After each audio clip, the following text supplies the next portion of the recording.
Can a president make laws by executive order?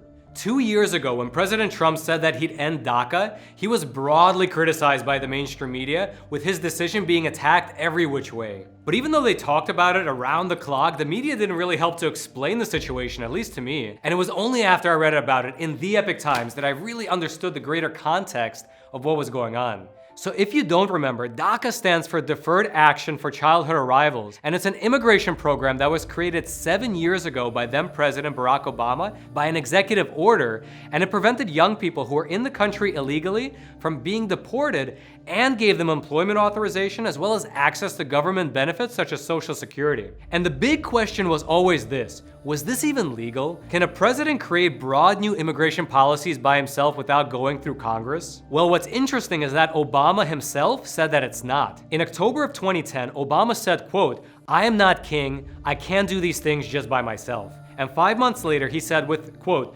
"respect to the notion that I can just suspend deportations through executive order, that's just not the case." And 2 months after he said that, he also said he was unable to, quote, "just bypass Congress and change the law myself.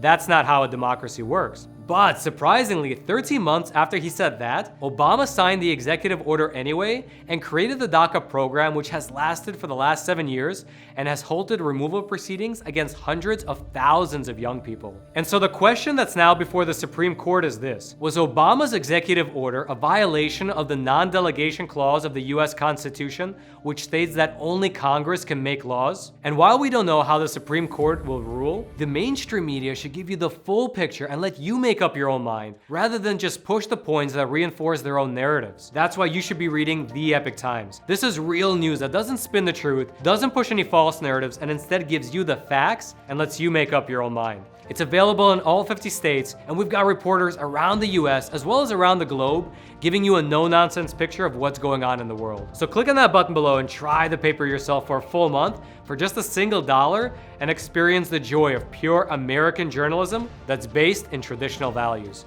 Just click on that button below.